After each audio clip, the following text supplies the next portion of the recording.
I'll just have a cup of coffee, then I'll go. Thought that I'd just drop by and let you know that I'm leaving town tomorrow. I'll cause you no more sorrow. I'll just have a cup of coffee, then I'll go. I brought the money like the lawyer said to do. It won't replace all the heartaches I've caused you.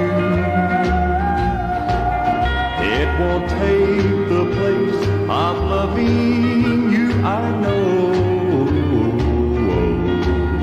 I'll just have a cup of coffee, then I'll go.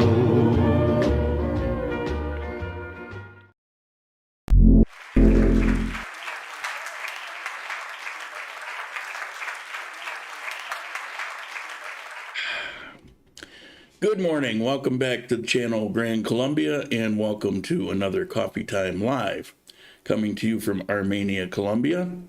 And we're going to hope that my voice holds up. Sorry about last week. I actually woke up with no voice. I was like that. It would have gone over very well. I'm not deathly sick, but I got congestion, connection. All right, let's hold tight here.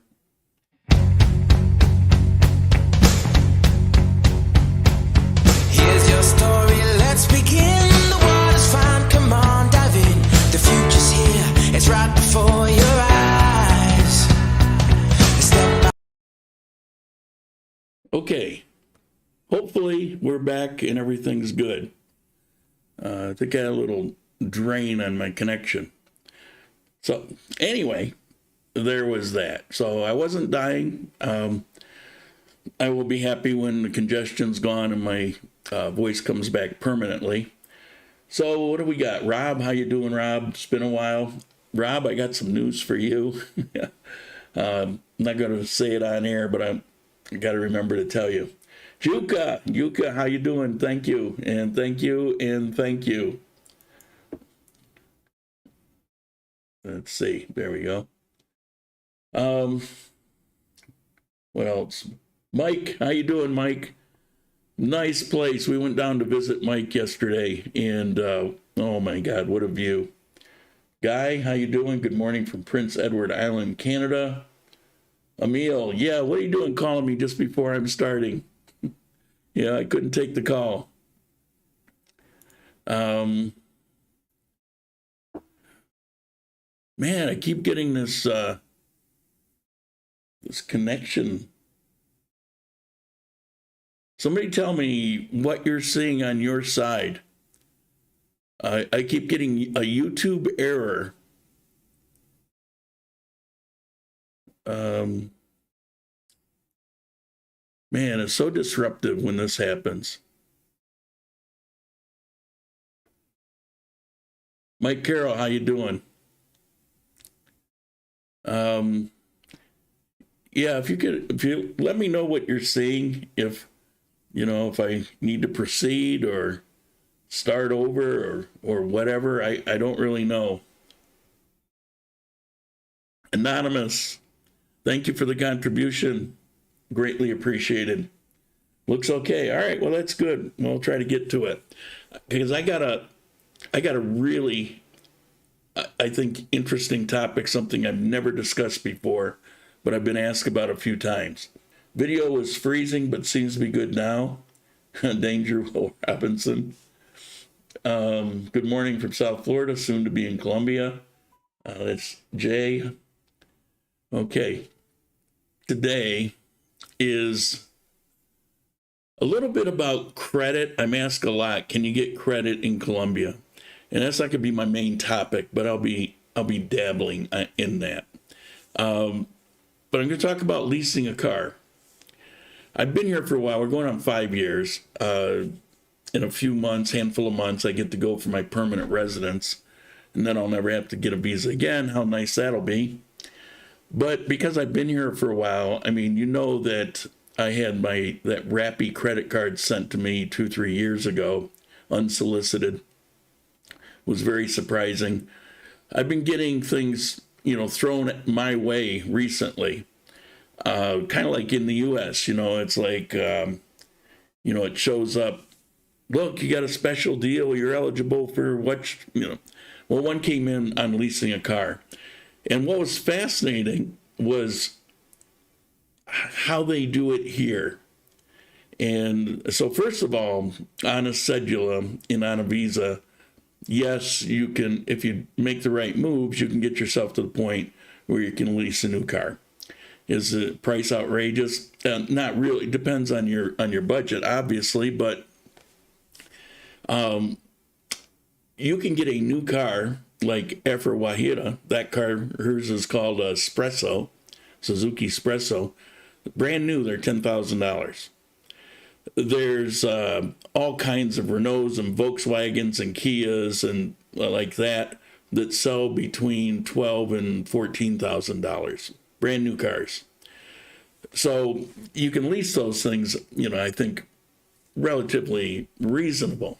But let me talk about the one that I have experience in now, because it was an opportunity for me to talk to the rep so that I could make it a topic here.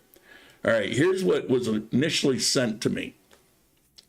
It's a new Volkswagen. They're called Gold, not Golfs here. And the Comfort Line 1.6 engine, that's actually the higher, there's 3 levels, and that's the highest level. So that comes with the remote mirrors and power windows all around and cruise control and big screen and Android and all, add auto and, all these options.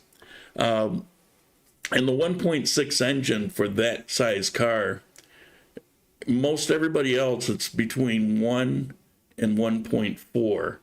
So that's actually, in that size car, maybe the most powerful engine out there is in that Volkswagen, because I know the Renault and the Kia, those are 1.2 and 1.4 respectively. So just give you a little background on what the car is. So it's a decent little car, and you want little cars here because in big cars they can be real problematic. There's some streets you might not even be able to get down on, and if you get out in the country, sometimes the roads, in the Andes, they're not really 2-lane, and the 1 lane is precarious, and another car comes and you kind of need to work yourself over. That can be kind of tough if you're in a Chevy Blazer or something. So there's a lot of advantages to having a smaller car. So I see this and I go, all right, what are the terms? I had no idea. So let me get to the terms here.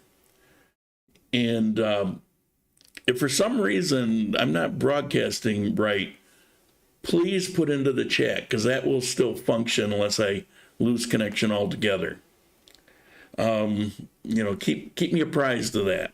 There's nothing worse than talking for 5 minutes and finding out that nobody was able to hear you. Okay. New car lease. Depending on the exchange rate, this one that they sent me will run between $300 and $350. Now, what does that include? Well, video was freezing, but seems to be good now. All right. All good. All right. All maintenance required, preventative maintenance, all repairs, including brakes, wiper blades, everything. It includes a road service if you break down somewhere. This is 2023 vehicles that they're in right now. It covers unlimited car washes. So here in Armenia, there's a Volkswagen dealer, so I could take it there anytime, pull in, and they'll do a quick wash on it, included. the interesting things are coming up. But of course, the mandatory and the collision insurance by CERTA is included. Here's one of the things that's pretty interesting. Now, you know how if you go through a traffic light and you ran the light and the camera takes the picture, or maybe you went through a little fast, camera takes a picture, they pains for you. It just, because it's leased, they actually retain ownership of the vehicle. And so the way it's set up is those fines will go directly to the ownership of the vehicle. And rather than pass it along, they just pay them for you. Now, I don't know. I mean, if you had a habit of getting 5 a day, maybe they're going to have a talk with you about it. But, in the print information I got from them, that's how they posed it. Now, what are the terms of the contract? It's 48 months long. All right, kind of typical lease, no money down. But here's the thing. There's very strong protection laws in Colombia that I was only vaguely aware of, because I never looked at long-term leases like this. There's a permanence clause after 1 year. So you sign yourself a 48-month or four-year lease. But let's say after 1 year, you say, "Out of hell with this. I really can't afford it." After 1 year, you can break that lease. They get the car back. You don't make any more payments. No penalties. Now, if you do it at 11 months, then you'll owe them a month. If you do it at 10 months, then you'll owe them 2 months. But once you get to that year point, you can walk away from it without penalty. That was pretty amazing to me, but that's part of their consumer credit laws. They're heavily for the consumer. So that's kind of cool. And here's another thing that was pretty interesting. So you lease the car. Let's say you drive it for a couple months and you decide, I don't know, I don't have enough leg room. I need to get something else. Or maybe something takes a while to figure out something that bugs you. After 2 months, at any time, you can trade the car for the same car, a different car. Now, if it's a vehicle that has a monthly amount that's more, then of course you would have to pay the difference of that. So if you're paying $1,600,000 as an example, but then you choose something, and you don't want a manual transmission, you want an automatic, and maybe that's $1.8 million. Then you would have to pay the $1.8 million as long as you had that car. But let's say you decide to downsize and get something for 1.2, then your payment would become 1.2. You can up or downsize. And like I said, after you've 2 months into the contract, you can do this when you want. Let's say, for example, you got this vehicle, but for a month you've got this cross-country trip planned, and you want a bigger SUV. It's going to cost double the money, but you only want it for 2 or 3 weeks. Then you tell them, look, I want a Toyota 4Runner, and I want it for 2 weeks, and you pay the difference for those 2 weeks. You come back and you swap back again. It's very cool. And I was wondering how they do this, and then they told me, then I looked on the internet and found it. They have a huge business of selling used cars from 2018 to 2021. So these cars right now will turn into, depending on what point of the lease they're turned in and how that's handled, they go into the used car market. And you can find good deals there. They also have, at any point in the lease, you have the option to do a buyout. It's basically, it'll be market value established based on mileage and whatever, so you won't overpay. I don't know if you're going to get real good deals, but you're assured that you won't overpay, and then you can just buy the car out at any point you want. So, you could try a car out, ride it for a year, and say, no, I really like that car, and make a deal, buy it, and be done with it. So I think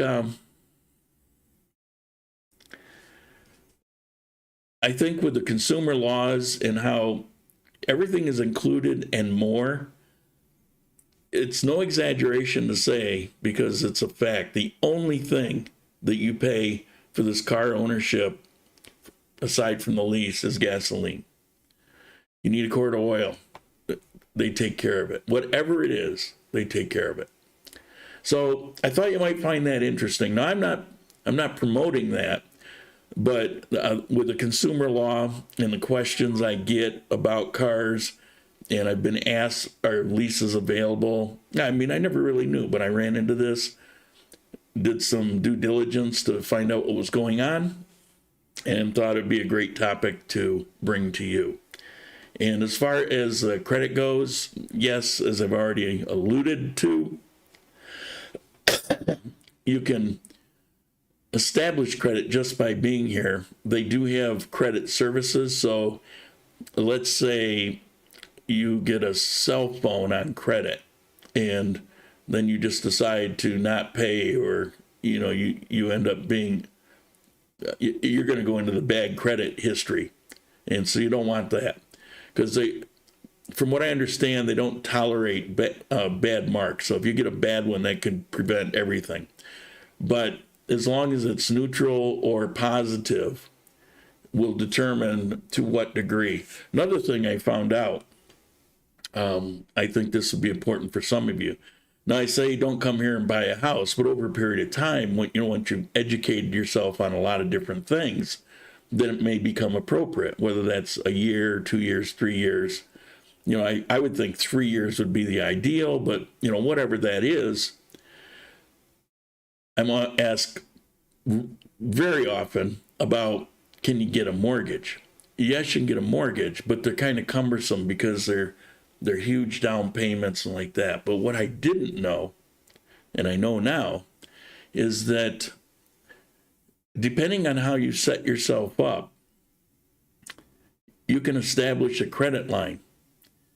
And that credit line can be relatively huge. And over the course of, I know somebody personally that over the course of about 4 years, his credit line is somewhere around $40,000 or $50,000 equivalent. Well, the thing is, there's a lot of places you can buy for $40,000 or $50,000, and so you can establish those credit lines. You don't go through a mortgage; you just pay it out of your credit line, and then you pay that credit line back. So I didn't know that was even a possibility, but I see now that's the way that works, and that's how a lot of people do it. So yeah, it's all interesting stuff, I think, and let me know if you found it interesting also. Now I'm going to take a short break here, about 30 seconds, and bring on a surprise guest.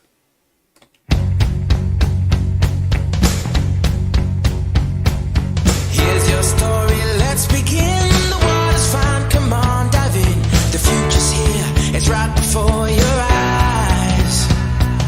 Step by step, you're on your... And we're back. I'd like to introduce Mr. Guy Black. Hi, how are you? Well, I'm doing much better. Yeah, I picked him up at the airport. I wasn't doing very well that day. I was just stepped out of deathbed. Okay, so the reason I ask you here is to tell people what's up. Why are you here? What's been your process? What are your intentions? Where have you been? Okay, so I was interested in retiring in Colombia, and so I probably started about 4 years ago. So the first place we kind of went to was Boquete, Panama, and we tried that. That was okay, but it wasn't for us. And then somebody had said, well, why don't you try to go to Colombia? So obviously, like most people, the first place we went was Medellin. There were parts of Medellin that we liked, but for us, it was just a little too big. And so we wanted to live in a place that was a little bit smaller. I'm from Northern California, so the area that I live in is about 1.5 million people in total, and it's a little bit of country, a little bit suburb, and a little bit city. So the next place that we went out to was Bucaramanga, Colombia, and we really liked Bucaramanga because it kind of reminded us of our home place. And you know, in the process of doing that, I was watching Gran Colombia videos and so on, and I kept going like, I don't know. He keeps making a pretty good point about maybe come to Armenia. And then, you know, I kept saying, well, I'm going to go back to Bucaramanga. So I went back to Bucaramanga and I said, I'm going to go to Armenia and check it out. So basically I talked to Gran Colombia and decided to come here. And so what I wanted to do is I wanted to see Armenia and I wanted to see Preda and I wanted to see Manizales. And one of the things that Gran Colombia, actually, what I enjoyed about him was, you know, he said, you know, ride the bus. And I'm like, I'm not riding the bus. And he said, ride the bus. And I said, I'm not riding the bus. I got on the bus. It was such a terrific experience. The whole concept of Wi-Fi and seeing the countryside and, you know, being able to be dropped off. And so, you know, spectacular. It was really good information. It was really spot on. And they're little bitty buses. Yeah, they're little bitty buses. So, and that's another thing too. If you really want to understand the culture of Colombia, I mean, you can see the families and, you know, you can have the little baby that's, you know, kind of, you know, kicking your foot and you can look out the window and you can hear the people on the cell phone. So, I mean, you can get a really good experience of what's going on. And, you know, the people here are super nice. And so, but anyway, so I spent some time this time just for like a week. I spent a couple of days up in Manizales just to get an idea of what that was. Spent a couple of days in Preda. And then I've spent a few days or a couple of days here in Armenia, which has been pretty terrific. So he showed me around. And so that's kind of where I'm at. This is a really wonderful area, the whole coffee region. You know, he took me out to visit, I believe the gentleman's name was Mike yesterday, you know, spectacular view. You know, it really kind of reminded me of home, but in some places too, reminded me of Panama, you know, because, you know, you've got this wonderful view and so on, but there's a lot to offer in Armenia. I mean, remember the name of that little town? I think it was Pueblo Payao or something. Tapao. Okay. Yeah. That's another thing too. My Spanish is not perfect. And I can say this is that, you know, you can have a translator and so on, but the Colombians, you know, for the most part are pretty helpful. I mean, if you try to speak and you're, you know, polite and you're smile and things like that, they'll help you, like, you know, and so it's really more about sometimes then they use their hands a lot. So you can learn that as well too. But you just have to go out there and put yourself out there. I mean, ordering dinner last night was really interesting for me because I was walking up and down the boulevard, you know, looking at places. And then I decided finally on this one place and, you know, you go in and you're sitting there and they're starting to talk to you and they give you the menu. And, you know, one of the things I learned, you know, if I wanted to get the check, because I didn't do that well the first time, is you may just want to kind of go like this, or, you know, you can use your hands. You don't have to sit there and, you know, point sometimes, but whatever. But, you know, they'll get your vibe if you're cool. So, yeah, it was pretty funny because he told me the first night here, he ordered, but he didn't really understand what they were saying. Anyway, you were trying to get a hamburger and you ended up with some kind of shrimp and pasta dish. Yeah, exactly. I basically what happened was, you know, I ordered room service the first time because I was kind of afraid to go out. And so I got 2 out of 3. And then the second time what happened was I didn't understand how to say, you know, hamburger. So you don't pronounce the H. It's hamburguesa de carne. And then I'm understanding there's all kinds of, you know, sandwiches and so on like that. But so I didn't quite get hamburguesa de carne correctly. And so what ended up happening is I got kind of a tortilla with a bunch of shrimp on top with a bunch of cheese.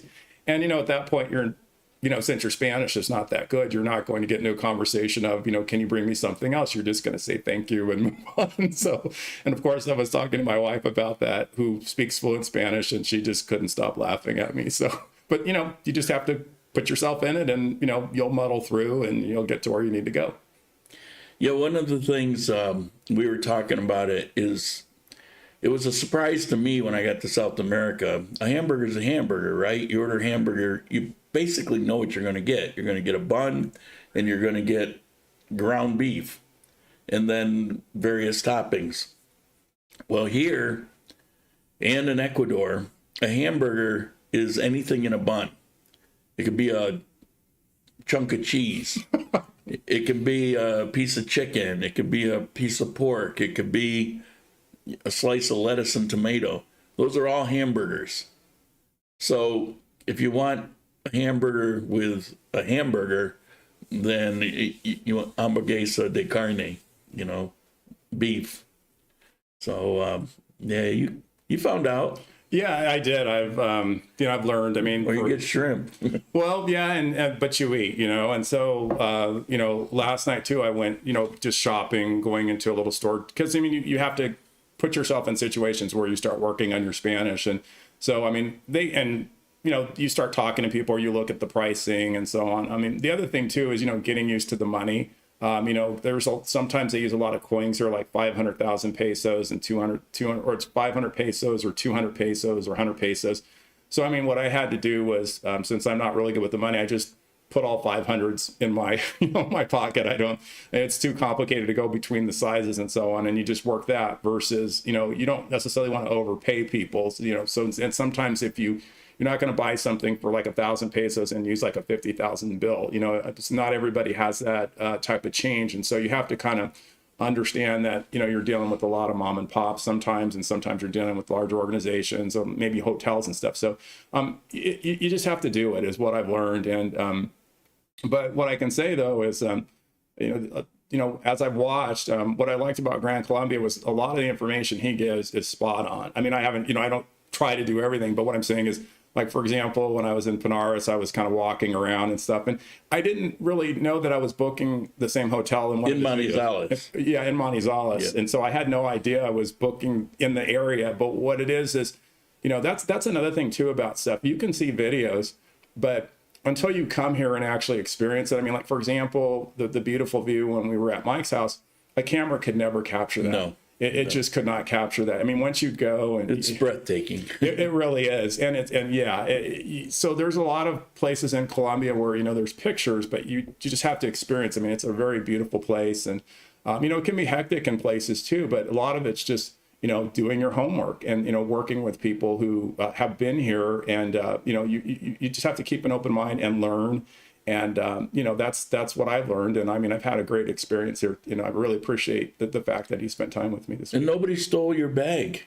Yeah, that's true. That's the thing too. I better put the bag. It was in the car. I better put the bag in the trunk, and I'm just laughing. And you bring up a very good point. I mean, I think you listen to, like, when you first go to Medellin and you're hearing all the stuff. That's different. Well, but what I'm saying is, when you first, let's say, go outside of the United States, Estados Unidos, you're thinking, you don't know what's going on. So, I mean, you go, depending on who you are, you may go from bringing, cargo pants and military gear all the way to, bringing a lot of stuff you probably don't need. And one of the things I've learned is, you have to have a lot of situational awareness. And so once you understand, like, what situations you're in and where you are, then you act, appropriately. But one of the things is you can't, pretend like, you think everything's going to happen and work from fear, and then you're going to places where it's not that big of a deal. So that's why it's super important to work with people who are here that kind of know how to get from, like, point A to point B and have done it many times and so on. But he's right about that. That was the running joke. I'm like, maybe it's the accountant in me where you're kind of like, there's a certain amount. No, it's pretty typical. I mean, all right. Short intermission here. Check that out. Can you see that? If you're not sure, that's Vicks Vapor Rub. And this is my Spanish lesson for the day. Now, they have other brands here, but this is the #1 brand. And this is used for everything. You got swollen glands, and you put it there. If you got a headache, then you put it on your temples. If your elbow hurts, you put it on your elbow. In the U.S., you rub some dirt on it. Well, here it's, rub this on it. But what cracks me up is that if you ask for Vicks Vapor Rub, nobody's going to know what the hell you're talking about. The words won't register. They won't have a clue. Because they call it here Vivaporub. Vivaporub. V as in Vicks. They don't say Vicks, they say V. Vaporub, vapor rub, pronounced the way they pronounce their letters. So this is Vivaporub, Vivaporub, Vivaporub. And when you say Vivaporub, everybody knows what you're talking about. And some people will laugh and I'm maybe how I'm saying it, or it's almost like a folk remedy here, and there's a certain amount of endearment to it. And so when I see people chuckle, I have a sense that it's like a fond memory. It's like mom's famous chicken soup or something like that. And you smile and you might chuckle a little bit. But if you need it, it's Viva Padoob. So, okay, what do we got? Sorry for the call. Yeah, that's all right. I just hung up on you. I just ignored it. I didn't have time to do anything at that point. Vix Philippines. To fix all. Oh, to fix all. Oh, okay. Gotcha. Yeah. Yeah. Well, the thing is, as you know, I lived here 20 some years ago. They didn't have Viva Padoob 20 years ago. But the same one thing fixes everything was eucalyptus. Eucalyptus trees everywhere. And it'd be eucalyptus tea, it'd be a eucalyptus poultice. I mean, you could be pregnant and they give you a eucalyptus to cure it. I mean, it was like, okay, maybe exaggerating, but the abuela, grandma's remedy, no matter what it was eucalyptus. When I lived here for that period of time, I think I had the sniffles once, and it's like running over with eucalyptus. And they make this weird tea that was eucalyptus with a little oregano in it, and lime, and I still remember the nastiness of it. And of course, in a couple of days, I was better, and it was because of that. Well, you get the sniffles, you're better in a day or two anyway. So I found it kind of humorous, but so the penchant for eucalyptus has become Viva Padoob. Well, except the grandmas and great grandmas, there's nothing as good as good old eucalyptus. Okay, so Manizales, what'd you think of Manizales? To me, Manizales is a very unique place, and my reference point would be maybe going to Boquete, Panama, where it's really high up, and it's cool. There's green. It rains a lot. But one thing about Manizales, I mean, you're not going to have a city. I've never seen a city that size at that height. That's something that's fascinating, and it has a lot of views. It seems like it's a little quieter. A little bit off the beaten path. We went to a wonderful church. There was a cathedral that you can climb all the way to the top. Largest in South America, by the way. I didn't know. I can tell you this much, though, is that, at about 7,000 feet, it was... Or tallest, I think. It was hard to go up because you climbed all the steps, and that was something I probably shouldn't have done coming, from California, meaning at about 100 feet above sea level. And it's kind of rickety feeling, too, isn't it? I mean... You almost feel like at any minute this thing could collapse. What am I doing? Yeah, there's true or no? I mean, there's a fear factor to it. There's no doubt about it. And we were climbing the hallways. They turned the lights off as you were kind of going up, so it added a whole new flavor of being scared to the whole thing. But it's a nice town, and I think it just depends on what you want. I mean, but it's a little bit more. I would say, and in Spanish they say tranquilo, a little bit more chilled out. But. So I liked it. It was just a situation where, Did you get to Milan? No, I didn't. I kind of walked. I drove past it. I mean, we went through like Cable and a lot of. We walked around a lot. We went to a park. We went to we went to the malls that were probably kind of over in Palermo. So there's an area that's called Palo Grande, which is kind of it's like a big, huge neighborhood, and they have a lot of barrios, that's what they call them here, but little places to live within in the big neighborhood. So we kind of walked around there, and then around the cable cars, and where I stayed was kind of more by the cable cars and kind of on the main boulevard is where I stayed. So it's just more about time. But I heard that there's some really good steaks there. That's what I... Well, you missed the best part of Milan. Yeah. Or of Manizales. Well, next time I'll go But, with you. How's that sound? no, well, Nixon, there you go. But you went to Chipre Park, right? Yeah, we did. With the founders statues. Those statues are amazing. I get lost. Doesn't matter how many times I see them. They're so big. And did they tell you about where the metal came from? I learned a little bit about that. All the metal in all of those statues were contributed by the people living in Manizales at the time they made those. Wow. The one thing I could say about going to Chipre, when I first, you kind of look off of this cliff and you just, you look. And so to me, the two things that kind of came to my mind were, it's obviously not the Grand Canyon, but that same feel of like you're looking at this big, vast, cool place. And then another thing that happened up there too was, a storm came in at where we were at. And I've never been in a situation where like you can hear the thunder and lightning and it feels like it's like right next to you. Cause I mean, you're so high up that, you're kind of in this big valley and you're at almost the level of the clouds. And so when you hear that noise, I mean, man, it's just like, I gotta go, and then you realize everybody else is so calm when you first hear that and you can hear the lightning. So what I would say about Manizales is if you like weather and you want to be like right next to the weather, I mean, it's right there because of the elevation. The other thing, the bus ride, basically, if you're American and you kind of are like if you like hills, like switchbacks, that was fun. I liked it, and the one thing that was pretty cool too, coming back down, you would see a lot of bikers, like the guys who were on the racing bikes. So to me, it was amazing to see a guy on a racing bike going down a hill that was a deadly serious hill, almost being faster than where we were at. And, so there's just some neat things up there that are kind of unique, I would probably say. But once again, I mean, this is why it's so important to, come and experience it for yourself and talk to different people. What I love about you, Grand Columbia, is the fact that you get into a lot of the details. You do your homework. And I really appreciate that about that. Did you come to any conclusion in Armenia?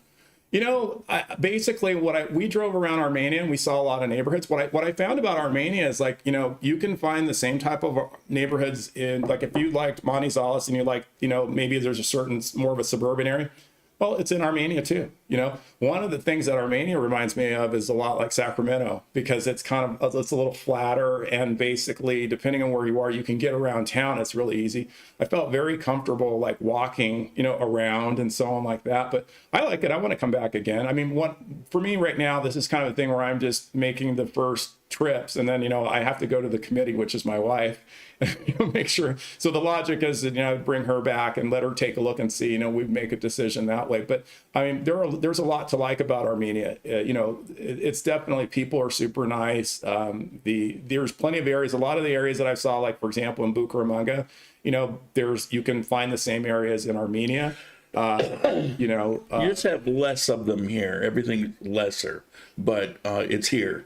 Yeah, but you know what? That also brings up another valid point, is the fact that it depends on, I think you have to ask yourself, like, what speed do you want to go at? Like, if you want total, like, maybe chill, you can, so, you can, like, when you go to, like, for example, Pareda, it's faster pace, so you have to ask yourself what kind of pace you are. Like, if you go up to Manizales, it's a very different pace. What I like about Armenia, it reminds me of being kind of in Sacramento.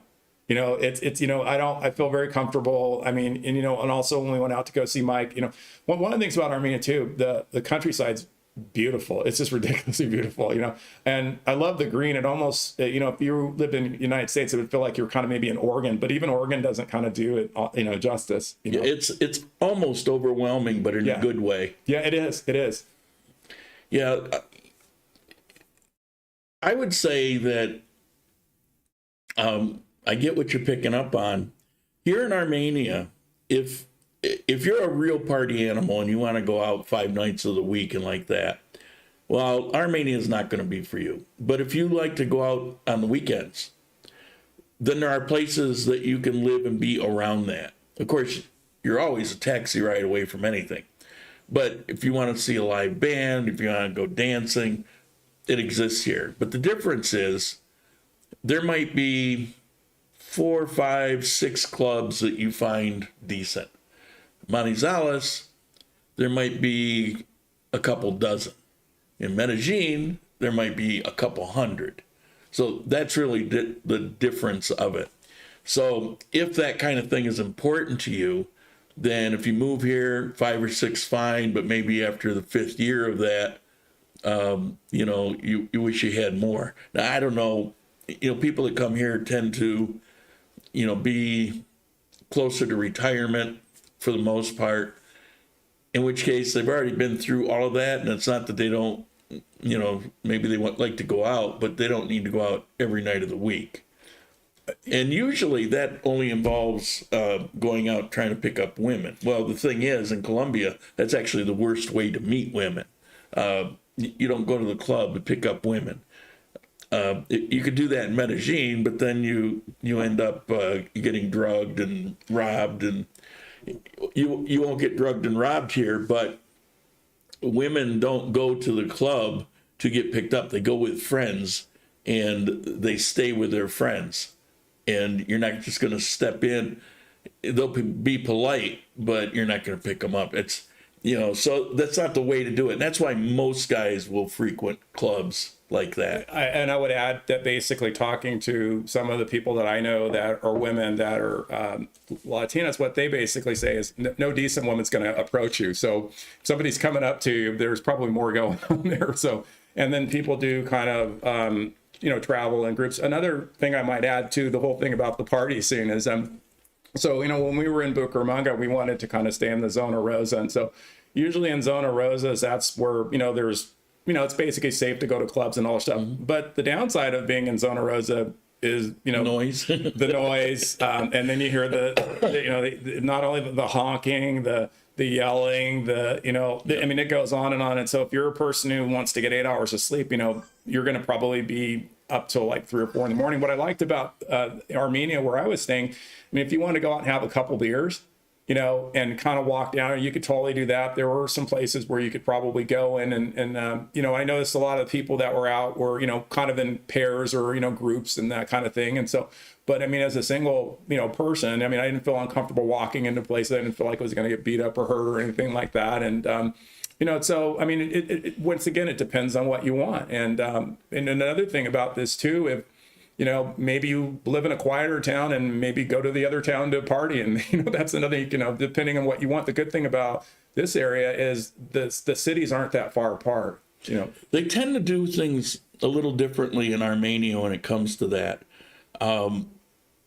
Here, they don't need to go to a club and pay a cover charge and too much for a beer, even though from our point of view, it's $1 instead of 50 cents, you know, but instead, what a lot of them will do, a lot of younger Colombians, they'll get together and they'll go to a restaurant and they'll share some, you know, entrees and drink some beer. They'll go walk around. It's more about them being together than it is going to a place and sitting there all night, listening to music and getting drunk. You know, they're just much more social. They, you know, it's like in the U.S., you got college students and they're out getting hammered in the bars and binge drinking and going crazy. And here, it's much more subdued than that. Now, they'll be laughing and but they're doing it more amongst themselves, cracking themselves up and telling jokes, and you know, they'll have a great time and go home and not be falling down drunk, you know, that much. Armenia, it's more like that, which is why it used to be when I'd walk around areas of Armenia, if there was a football game on, there'd be people out in the street and watching the game, going in and out of the building, and they'd grab you and pull you in and put a beer in your hand, and it's kind of like that here. I never ran into that in Manizales. You know, they're just a little more very friendly, very nice, but a little more standoffish. But again, I tell you guys all the time, Armenia is something unto itself. It's unique in Colombia. Okay, so let's see. Impression of Armenia. Tapao, you thought that was pretty nice. That was spectacular. The road to Tapao is... Well, I could say they're better in some of the roads in California. it's a tunnel in trees. And Armenia, Manizales. So basically, we get done here, and you're just headed for the airport, right? Pretty much, yeah. All right, let's see if we have any questions. Let's make it formal. It's asking your questions. Remember, 4 question marks first, then ask the question. Okay, what do we got here? Good morning from Tampa, Florida. After been denied my pensioner visa twice when I was living in Colombia, and my third time denied was recently done here in the U.S. in the consular office. I find out from the vice consul that Colombia doesn't want Cubans to live or retire in Colombia. I just wonder if you have knowledge about that. It's hard to believe, but I don't know. It's hard to believe, but I don't know. Particularly with the new president, he loves Cuba. As a matter of fact, before the election, he had a medical procedure done, and he didn't do it in Colombia. He went to Cuba to have it done. So I don't know. Sorry you run into that, but I'll tell you right now. I give you guys a heads up. You know that we had a month where everything was on hold. Well, it still hasn't fully recovered, and there's a lot of people having a lot of issues around these visa changes. Not that the changes are that drastic, because they're not, but it's that it doesn't seem that the bureaucracy is able to get their act together as to how to do it. So if you have options, you might want to let the dust clear for a few more weeks. But I know somebody who just got his through and everything went fine, but I also know a few people that have kind of frustrated and have been struggling with it. So, keep that in mind. When I went through a major change in Ecuador, a lot of you longtime watchers know, it ended up costing me a few $1,000s and another 6 months of my life, wading through it, getting it sorted out.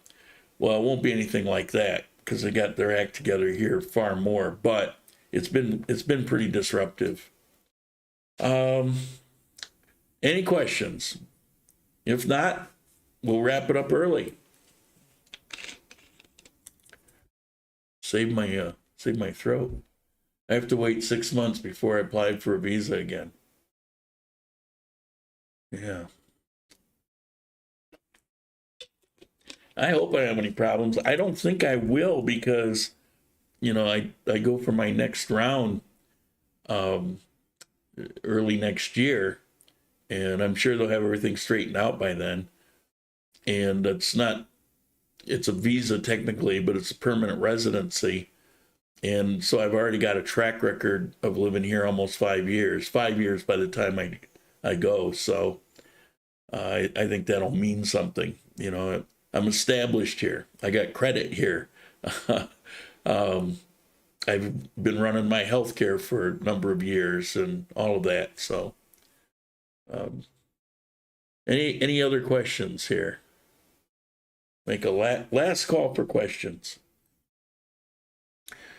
All right. Well, I'm sorry that, we had some problems. It was a YouTube thing error that kept popping up. So, I probably should mention this.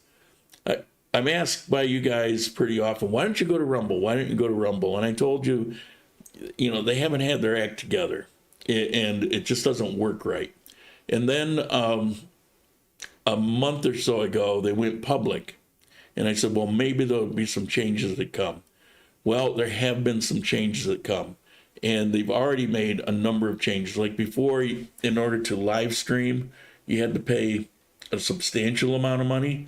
Well, now it's down to $10 a month, and it probably will just be a handful of months where that's gone. So even now, it's to the point where I could do that. There's some interactions that I said I'm not able to do. Well, some of them I would be able to do it. So I may be switching to Rumble pretty soon. And I would like, even those of you that don't write very much, please do this. Please comment, either now in the live chat or when I end this in the comments below. Please tell me, if I move this to Rumble, would you still be interested in watching, or would that be a barrier for you? Because that would be the next thing. Some people move to Rumble and lose their audience. Other people move to Rumble and bring an audience. But more and more people are moving there and finding success. And most of the issues that I had with Rumble, they're clearing up, and they're clearing them up real fast. And so you said, well, you'd never go there. Well, I never go there as long as it was the way it was. But as they're putting together a real platform, well, now it's beginning to look attractive. Okay. Geek Detour. Do you need a VPN there to watch live international sports on Kodi? No. I watch football on Kodi, Buffalo Bills. They're playing today.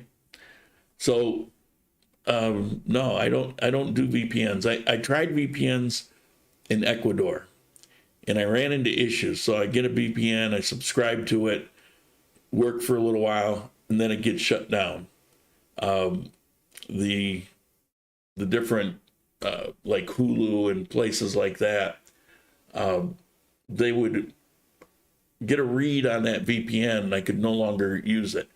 I went through either 4 or 5 different VPN companies, and none of them sustained.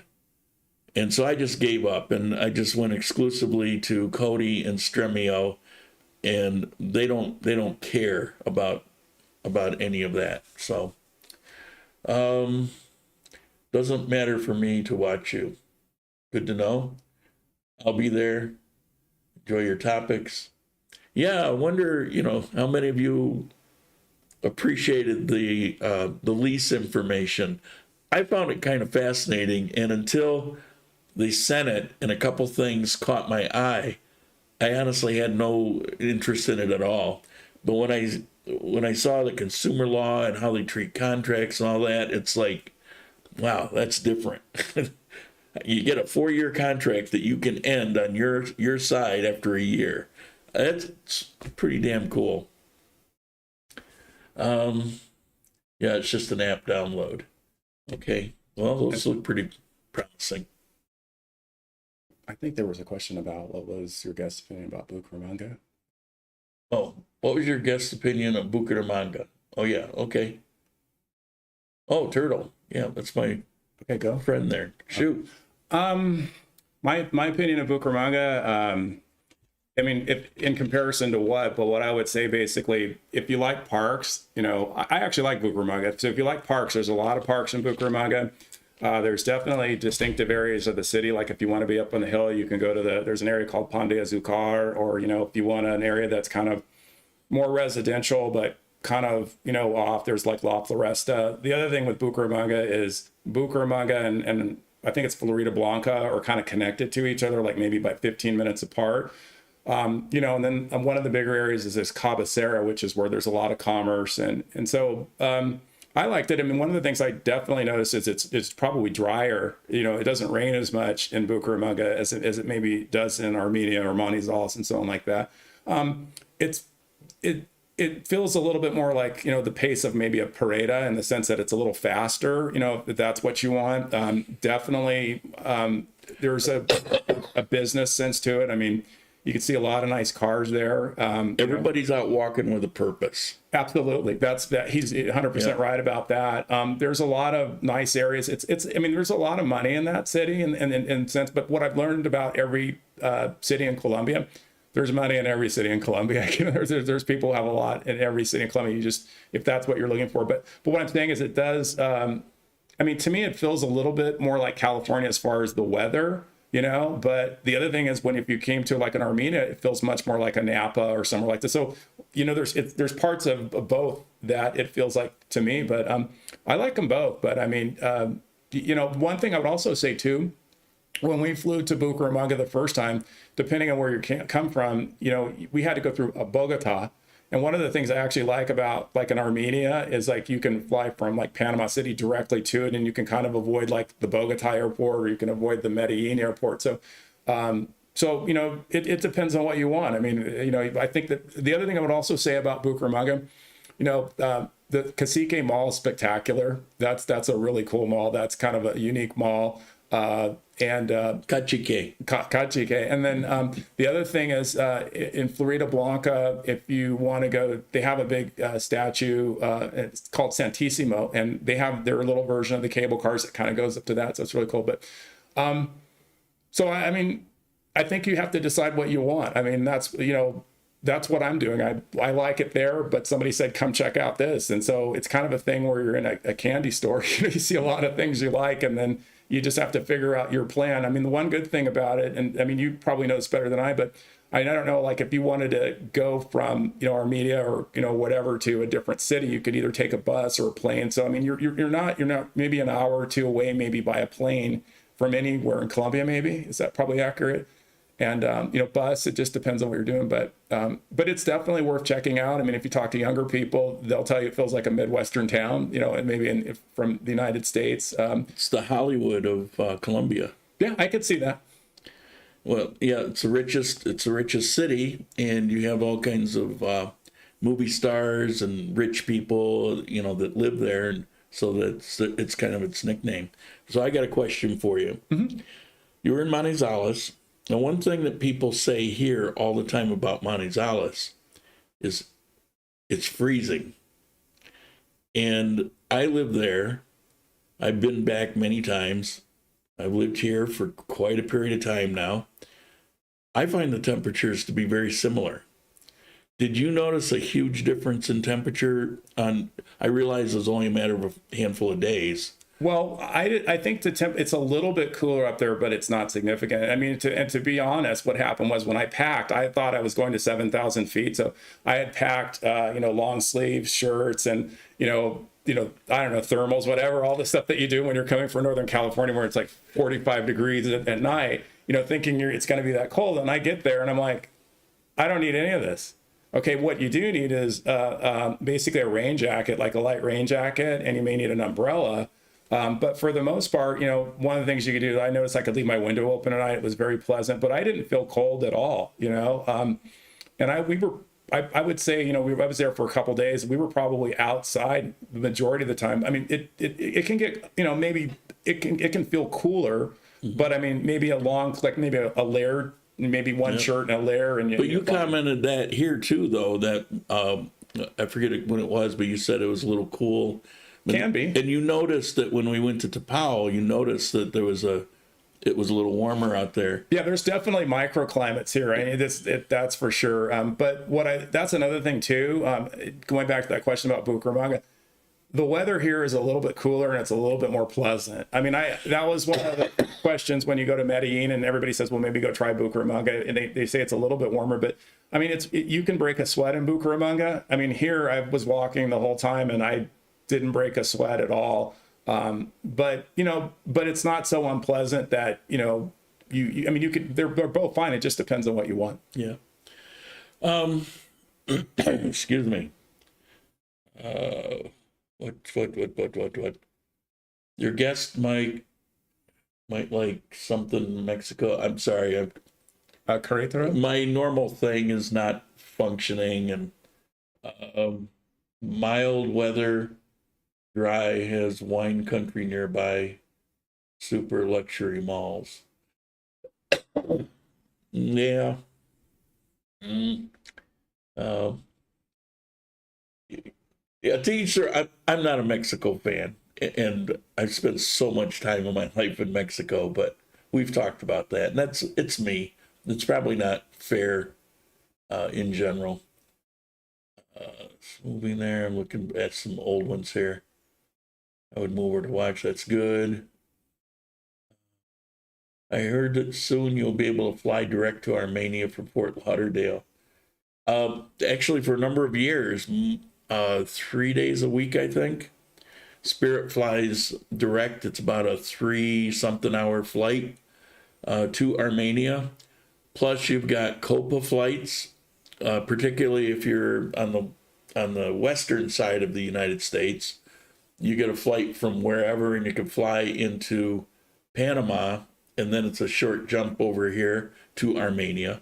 So it's only direct to Panama, but if you're going like Dallas, Fort Worth, or Los Angeles, or something like that, you'll get a flight to Panama and then to Armenia.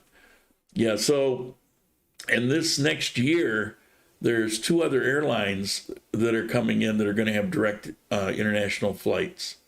One of them, I believe, is to Spain. But they're being very active about building up this airport. And I mentioned a couple weeks ago that they're doing another expansion. It's primarily the runway, so they can get jets in here a little larger than 737s. Because right now it's about, where they're topped out. After 5 years in Manizales, I now walk my dog early in the morning with my LL Bean parka on. That's funny because when I was living there, he was out walking in his shirt sleeves. So it's, yeah, you kind of just fall into the flow. Here, it's coming from North America. The climate can vary. Like, I'm from upstate New York, so it can go anywhere from 105 in the summer to 30 below in the winter, and all points in between. So you got a huge variation of temperature. And so when you have a 10-degree swing, you don't really, it doesn't really feel anything different to you. But here, you're maybe get a 20-degree swing. And so they actually are sensitive to a degree or two. So they'll go out and it'll be a maybe 2 degrees more than yesterday when they're out with their midriff halter tops. And now they got to go get a sweater. It fascinates me. And Manizales was even more so. You'd see people with winter parkas on, and the actual temperature would be like 70 degrees. What? What? But yeah, that's how it is. But the longer you're here, the more you understand. I'll always be a shirt sleeve guy, but I'm beginning to understand it now, because sometimes I'll feel almost a little chill where I never would before. Mm-hmm. And I found the actual difference from Armenia north to Manizales, going back and forth so many times. There is a difference, but it's usually only a few degrees. A lot of people think it's like a big difference, like 10-degree difference or something. It's barely noticeable, if noticeable at all. And it's surprising because, that's 2,000 feet higher. But it's the microclimate. And I made sure I said Armenia North, because if you're talking about Armenia South, or if you're talking out at the airport, then you're talking a 10 or 15 degree difference on many days to Manizales. I would say too, I mean, that was when I first came into the airport, I almost felt like I was kind of coming into El Salvador. It was kind of it had that warmer, like Central America feeling to it. And it was also kind of cool too, because they had the folks with the buses, they were kind of, I don't know, I guess we were doing kind of a party bus type of thing. And so it made me feel like I was in El Salvador a little bit. And so it was really cool. Yeah, that was pretty funny. Okay, we're over time and I got to get you off to the airport. So we're going to end it here. Thank you guys. I appreciate it. If you didn't comment, please do some comments. I know a lot of people don't watch live. They'll watch it later. So please, please, please do comments for me. Howard, I just noticed that. Thank you for the contribution. Love your show. Thank you. Love you that you're here. You guys are awesome. And you put up with me, playing hooky last week. I felt so guilty about that, but what was I going to do? All right. See you next week. Ciao.